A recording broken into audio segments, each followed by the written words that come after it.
नवरात्रि का त्योहार पूरे भारत ही नहीं पूरे विश्व में बहुत ही पावनता के साथ, श्रद्धा के साथ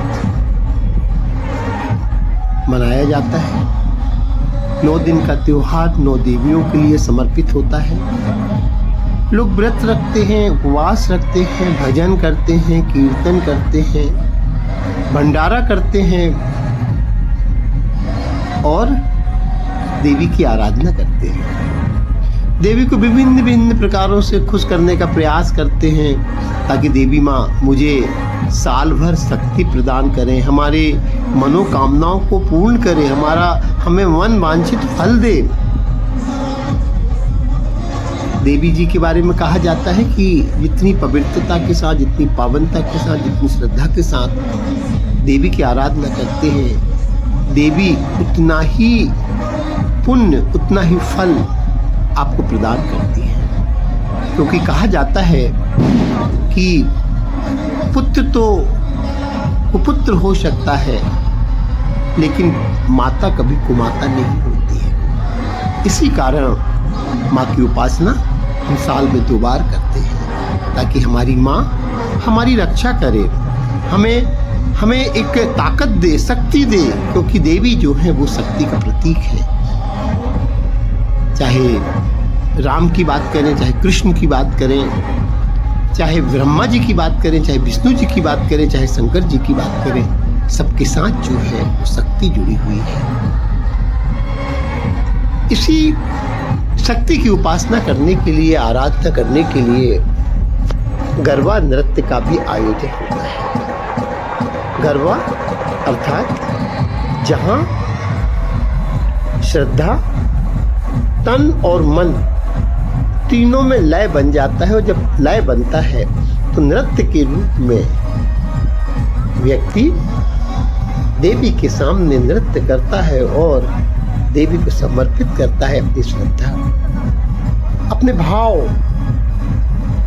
अपनी मन की भावनाएं गीतों के माध्यम से देवी के लिए समर्पित होती हैं, जिसे गरबा कहते हैं। गरबा की शुरुआत गुजरात में मैंने सुना है कि एक छोटे से परिवार से हुई थी, जहाँ महिलाएं भारतीय परिधान पहन के देवी को स्थापित करके उनके चारों तरफ नृत्य किया करती थी।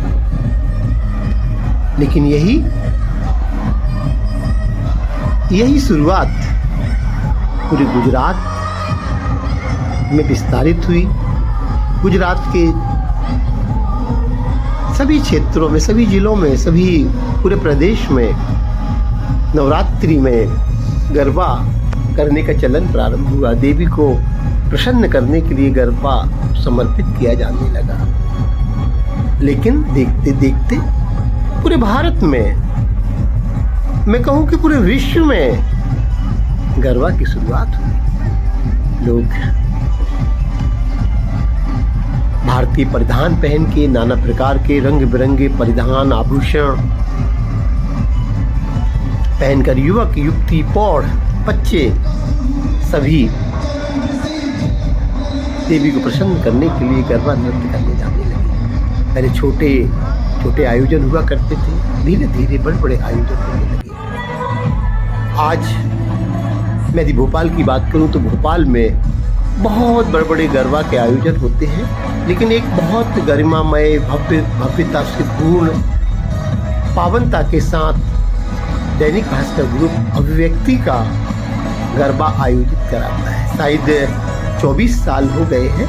अगला वर्ष जो है वो उनका 25वां वर्ष होगा, जहाँ पर कि भोपाल के सभी गणमान्य और मैं समझता हूँ कि सभी छोटे बड़े मध्यम श्रेणी, सभी श्रेणी के लोग यहाँ पर गरबा का नृत्य करने आते हैं। बहुत बड़े मैदान में सुव्यवस्थित व्यवस्था के साथ युवक, युवती, प्रौढ़, वृद्ध, बच्चे सभी भारतीय परिधान में आकर, भारतीय आभूषण पहनकर, भारतीय मुखौटे लगाकर, भारतीय मैं समझता हूँ कि बहुत सी अच्छी झांकी बनाकर यहाँ पर नृत्य करने के लिए आते हैं। और पूरी भोपाल की पब्लिक उनको देखने के लिए जाती है, उनके साथ झूमती है।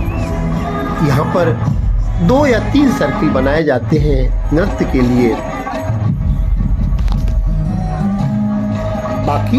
बाकी में ऐसे सर्किल बना दिए जाते हैं जहां पर कि आम व्यक्ति आकर झूम सके, आम व्यक्ति आकर वहां पर नृत्य कर सके, और सभी लोग वहां पर आकर नृत्य करते हैं, झूमते हैं, गाते हैं और माता रानी को अपना नृत्य जो है वो समर्पित करते हैं।